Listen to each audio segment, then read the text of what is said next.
ओम शांति। आज 30 सितंबर 2024 के बाबा के अनमोल मधुर महावाक्य सुनेंगे। आज की मुरली में बाबा कहे, बच्चे तुम्हें अपना टाइम सफल करना है, अपनी बैटरी को चार्ज करने का ख्याल करना है, अपनी घोट तो नशा चढ़े, बाकी पर चिंतन में अपना टाइम वेस्ट नहीं करना है। तुम जितना बाप को याद करेंगे तो ये संस्कार बनता जाएगा। बाबा कहे, तुम्हें याद की ऐसी युक्ति निकालनी है जो अंत समय एक बाप के सिवाय और किसी की भी याद न आए। साथ ही बाबा कहे, बाबा बच्चों को ज्ञान सुनाते हैं, परंतु ज्ञान का सागर सिद्ध कैसे होगा? तो बाबा कहे, जब बाबा देखते हैं बच्चों में अभी तक सुधार नहीं आया है, तो बाबा बार बार कोई बात के रहस्य को स्पष्ट करते जाते हैं। उससे ही बाप ज्ञान का सागर है, ये बात सिद्ध होती है। ये नहीं कि बाबा ने एक बार कोई ज्ञान की बात सुना दी, उसके बाद उसको दोबारा नहीं सुनाएंगे। जब तक बच्चों में सुधार न आए, तब तक ज्ञान का सागर वो ज्ञान की बातों को सुनाते रहते हैं। तो सुनते हैं आज के बाबा के अनमोल मधुर महावाक्य। ओम शांति। मीठे बच्चे, अपनी बैटरी चार्ज करने का ख्याल करो, अपना टाइम पर चिंतन में वेस्ट मत करो, अपनी घोट तो नशा चढ़े।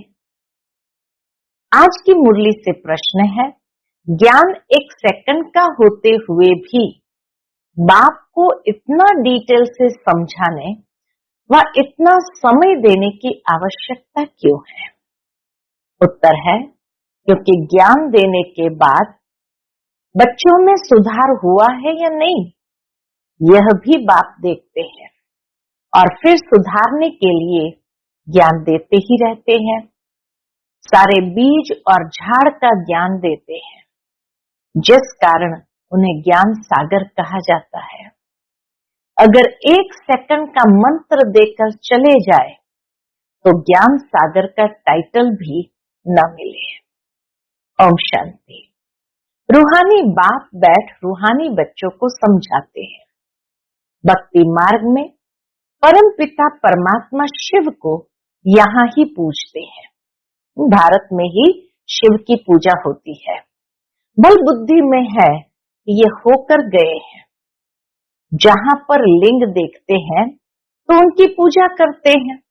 भारतवासी जानते हैं यहाँ ही होकर गए, तो जहां भी लिंग देखेंगे पूजा करते हैं। यह तो समझते हैं शिव परम धाम में रहने वाला है, होकर गए हैं, इसलिए उनका यादगार बनाकर पूजते हैं। जिस समय याद किया जाता है तो बुद्धि में जरूर आता है कि निराकार है जो परम धाम में रहने वाला है। बाबा कहे, जब भी शिव को याद करते हैं तो बुद्धि में ये जरूर आता है कि वो निराकार है, परम धाम में रहने वाला है। उनको शिव कह पूजते हैं, मंदिर में जाकर माथा टेकते हैं, उन पर दूध फल जल आदि चढ़ाते हैं, परंतु वह तो जड़ है, जड़ की भक्ति ही करते हैं। अभी तुम जानते हो वह है चैतन्य, उनका निवास स्थान परम धाम है। वह लोग जब पूजा करते हैं तो बुद्धि में रहता है कि परम धाम निवासी है, होकर गए हैं। तब ये चित्र बनाए गए हैं जिसकी पूजा की जाती है। वह चित्र कोई शिव नहीं है, चित्र कोई शिव नहीं है, उनकी प्रतिमा है। ये चित्र शिवलिंग, ये बाबा कहे उनकी प्रतिमा है। वैसे ही देवताओं को भी पूजते हैं। जड़ चित्र है, चैतन्य नहीं है। परंतु वह चैतन्य जो थे वह कहाँ गए, ये नहीं समझते। जरूर पुनर्जन्म ले नीचे आए होंगे। अभी तुम बच्चों को ज्ञान मिल रहा है, समझते हो जो भी पूज्य देवता थे वह पुनर्जन्म लेते आए हैं। आत्मा वही है, आत्मा का नाम नहीं बदलता, बाकी शरीर का नाम बदलता है। वह आत्मा कोई न कोई शरीर में है, पुनर्जन्म तो लेना ही है। आत्माओं को पुनर्जन्म तो लेना ही है, शरीर पर नाम पड़ता है। तुम पूछते हो उनको जो पहले पहले शरीर वाले थे। कौन थे? सतयुगी लक्ष्मी नारायण को पूजते हो। इस समय तुम्हारा ख्याल चलता है, जो नॉलेज बाप देते हैं तुम समझते हो। जिस चित्र की पूजा करते हैं वह पहले नंबर वाला है। यह लक्ष्मी नारायण चैतन्य थे, यहाँ ही भारत में थे। शिव की प्रतिमा भी भारत में ही, क्योंकि भारत में आए हैं। इसी तरह बाबा कहे ये लक्ष्मी नारायण भी चैतन्य थे और यहाँ भारत में ही थे, अभी नहीं है। मनुष्य ये नहीं समझते कि वह पुनर्जन्म लेते लेते भिन्न नाम रूप लेते 84 जन्मों का पाठ बजाते रहते हैं। ये किसके ख्याल में भी नहीं आता। सतयुग में थे तो जरूर, परंतु अब नहीं है। सतयुग में थे जरूर, परंतु अब नहीं है। यह भी किसको समझ नहीं आती। अभी तुम जानते हो ड्रामा के प्लान अनुसार फिर चैतन्य में आएंगे जरूर। मनुष्य की बुद्धि में ख्याल ही नहीं आता। बाबा कहे मनुष्य की बुद्धि में ये ख्याल ही नहीं आता कि जो होकर गए हैं वो फिर से आएंगे जरूर। बाकी इतना जरूर समझते हैं कि ये थे, अब इनके जड़ चित्र है, परंतु वह चैतन्य कहाँ चले गए ये किसकी भी बुद्धि में नहीं आता है। मनुष्य तो 84 लाख पुनर्जन्म कह देते, इसलिए कैसे आएगा। यह भी तुम बच्चों को मालूम पड़ा है कि 84 जन्म ही लेते हैं, न कि 84 लाख। अब रामचंद्र की पूजा करते हैं, उनको यह भी पता नहीं है कि राम कहाँ गए। तुम जानते हो कि श्री राम की आत्मा तो जरूर पुनर्जन्म लेती रहती होगी। यहाँ इम्तिहान में नापास होती है, परंतु कोई न कोई रूप में होगी तो जरूर ना।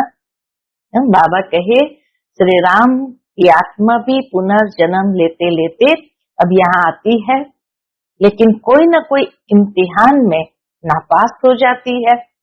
इसलिए बाबा कहे वो पुरुषार्थ करती है, परंतु कोई न कोई रूप में होगी तो जरूर ना। यहाँ ही पुरुषार्थ करते रहते हैं। इतना नाम वाला है राम का तो जरूर आएंगे, उनको नॉलेज लेनी पड़ेगी।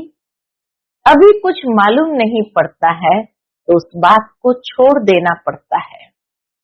जब इतना ज्ञान नहीं है तो बाबा कहे उस बात को छोड़ देना पड़ता है। इन बातों में जाने से भी टाइम वेस्ट होता है, इससे तो क्यों न अपना टाइम सफल करे। बाबा कहे वो कहाँ गई आत्मा, क्या हुआ, इन बातों में जाने से भी टाइम वेस्ट होता है। अपनी उन्नति के लिए बैटरी चार्ज करे। दूसरी बातों का चिंतन तो परचिंतन हो गया, अभी तो अपना चिंतन करना है।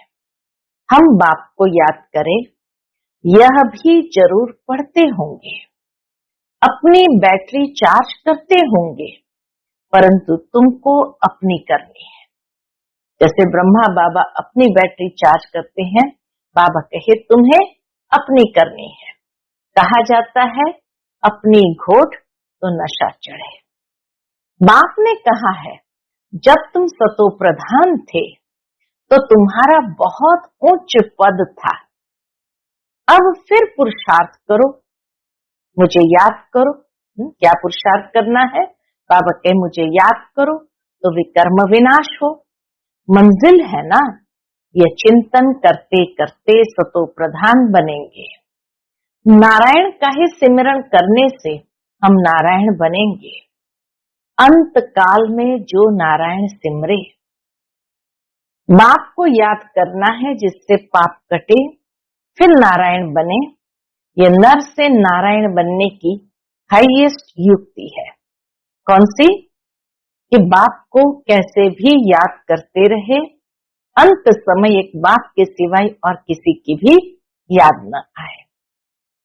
एक नारायण तो नहीं बनेंगे ना, ये तो सारी डिनास्टी बनती है।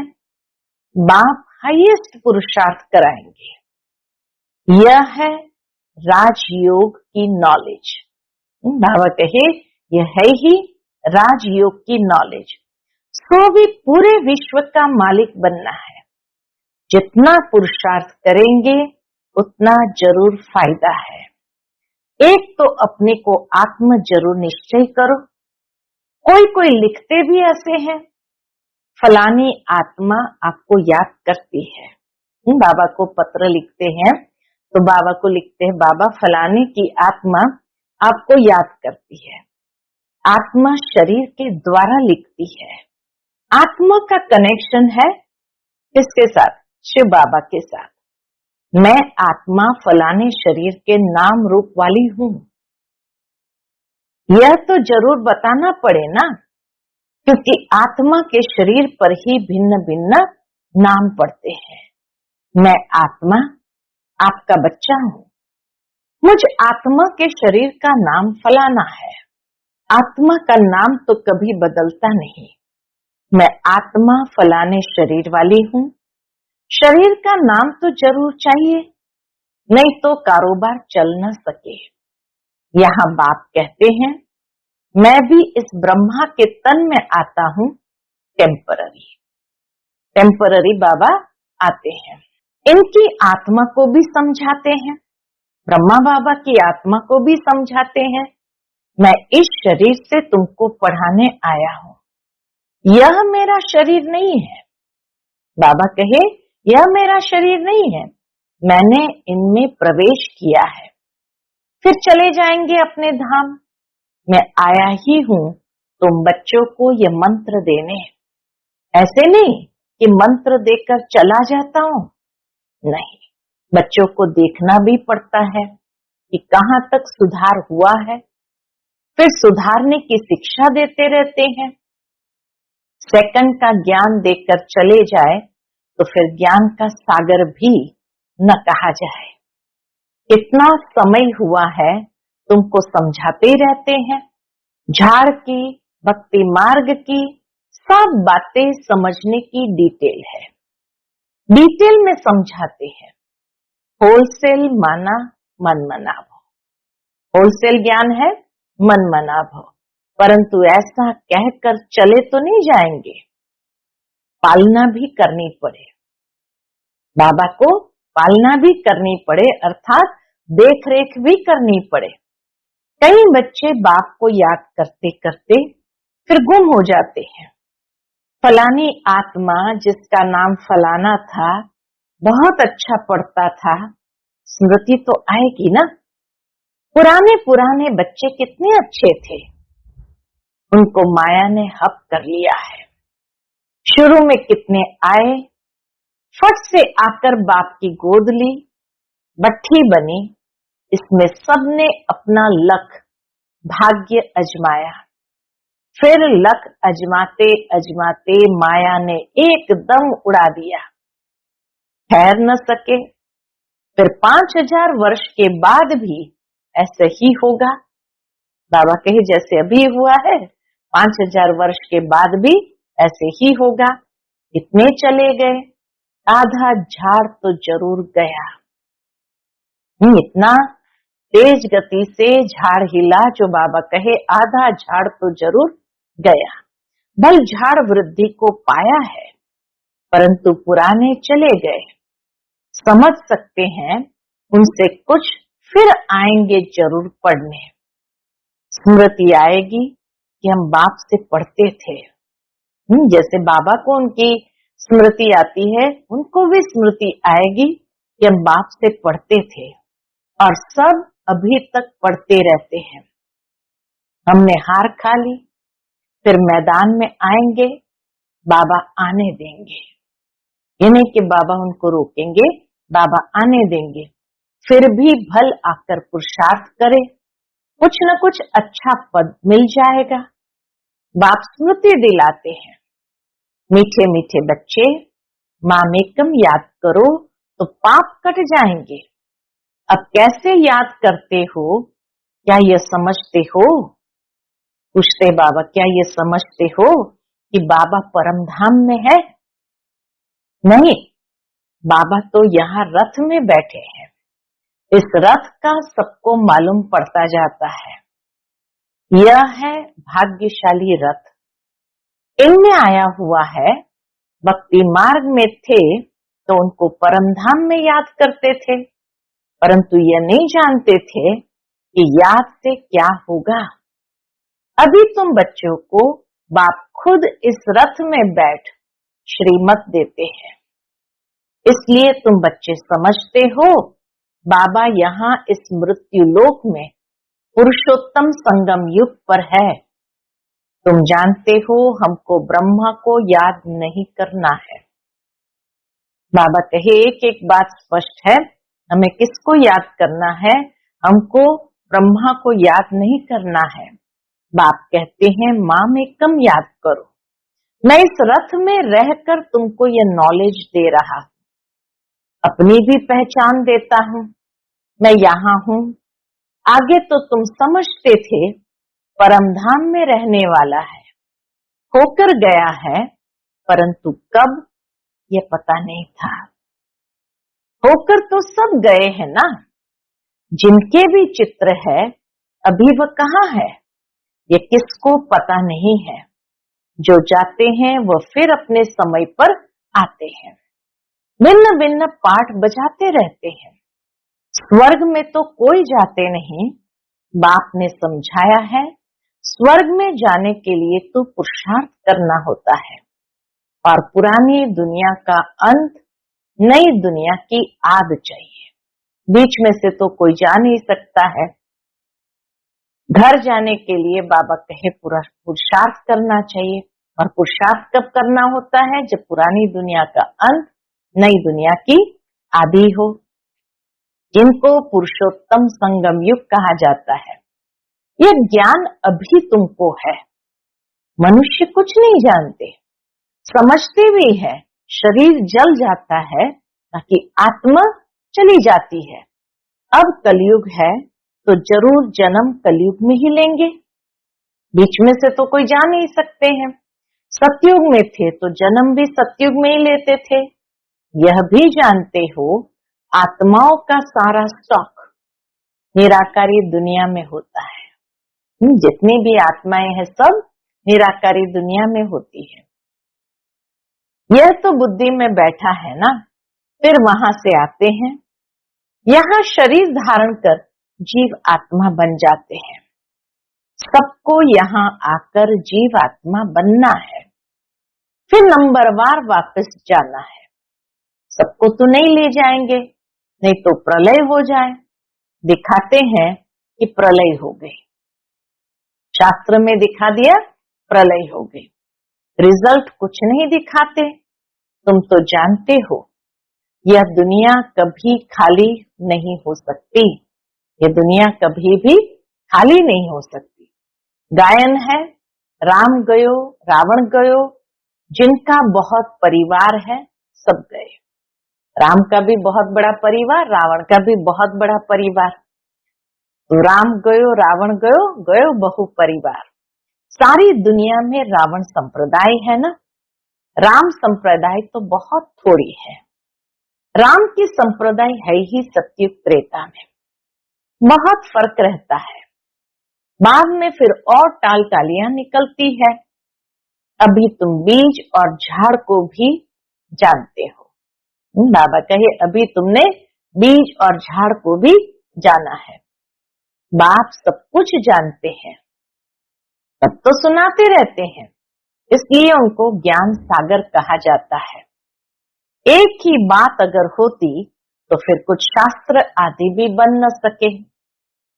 झाड़ की डिटेल भी समझाते रहते हैं। मूल बात नंबर 1 सब्जेक्ट है बाप को याद करना। इसमें ही मेहनत है। इस पर ही सारा मदार है। बाकी झाड़ को तो तुम जान गए हो। दुनिया में इन बातों को कोई भी नहीं जानते हैं। तुम सब धर्म वालों की तिथि तारीख आदि सब बताते हो। आधा कल्प में ये सब आ जाते हैं। बाकी है सूर्यवंशी और चंद्रवंशी।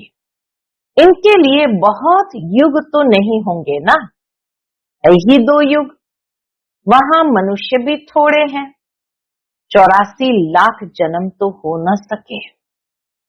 मनुष्य समझ से बाहर हो जाते हैं, इसलिए फिर बाप आकर समझ देते हैं। बाप जो रचयिता है वही रचता और रचना के आदि मध्यांत की नॉलेज बैठ देते हैं। भारतवासी तो बिल्कुल कुछ नहीं जानते, सबको पूछते रहते हैं। मुसलमानों को, पारसी आदि को जो आया उनको पूजने लग पड़ेंगे, क्योंकि अपने धर्म और धर्म स्थापक को भूल गए हैं। और तो सब अपने अपने धर्म को जानते हैं। सबको मालूम है फलाना धर्म कब किसने स्थापन किया। बाकी सत्युग त्रेता की हिस्ट्री ज्योग्राफी का किसको भी पता नहीं है। चित्र भी देखते हैं, शिव बाबा का ये रूप है, वही ऊंच से ऊंच बाप है ना, तो याद भी उनको करना है। यहाँ फिर सबसे जास्ती पूजा करते हैं किसकी?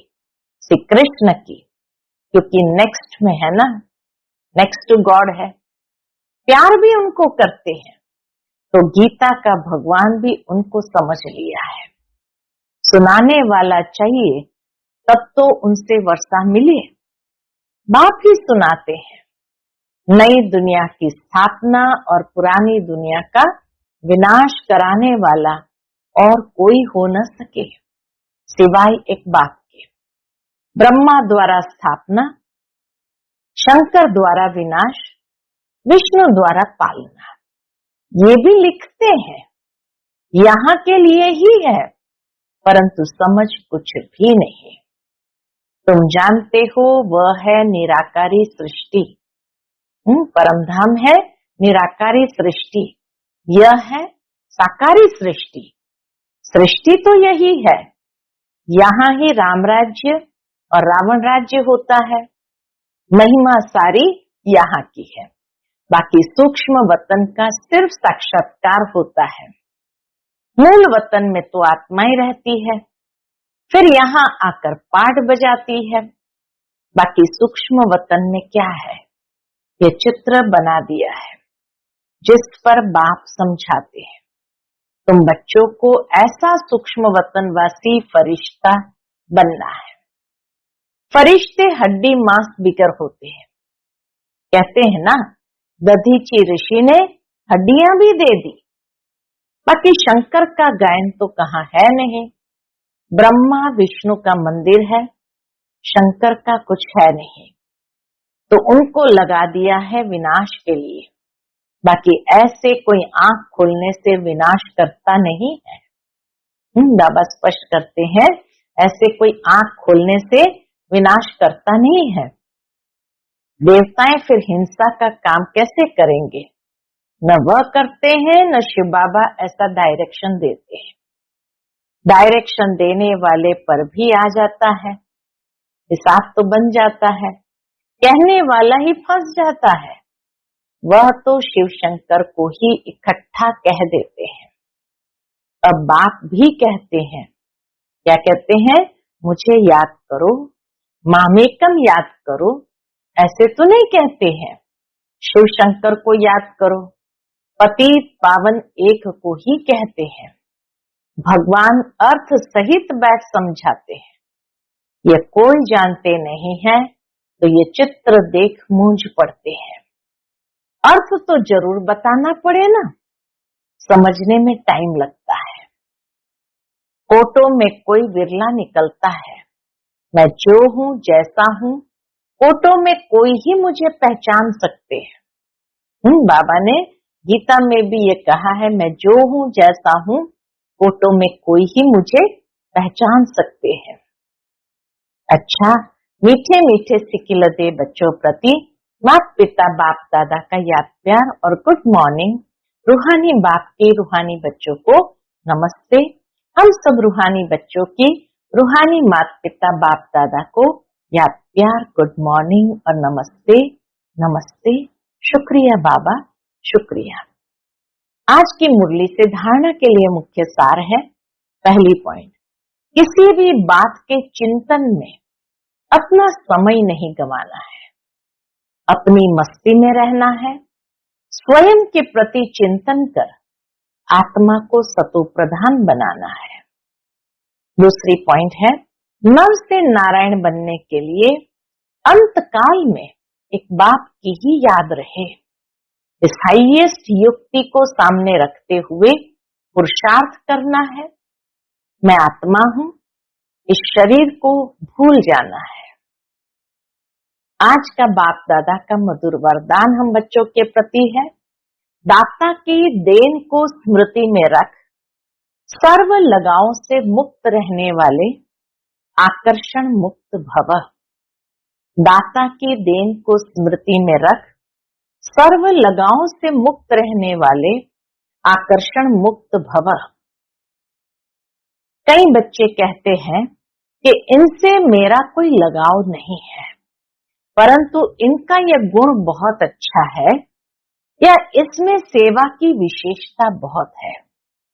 लेकिन किसी व्यक्ति या वैभव के तरफ बार बार संकल्प जाना भी आकर्षण है। किसी की भी विशेषता को देखते, गुणों को व सेवा को देखते दाता को नहीं भूलो। यह दाता की देन है। यह स्मृति लगाव से मुक्त, आकर्षण मुक्त बना देंगी। ये स्मृति, ये दाता की देन है। ये स्मृति हमें लगाव से मुक्त, आकर्षण से मुक्त बना देंगी। किसी पर भी प्रभावित नहीं होंगे। आज का स्लोगन है, ऐसे रूहानी सोशल वर्कर बनो जो भटकती हुई आत्मा को ठिकाना दे दो, भगवान से मिला दो। ऐसे रूहानी सोशल वर्कर बनो जो भटकती हुई आत्मा को ठिकाना दे दो, भगवान से मिला दो। अच्छा, ओम शांति।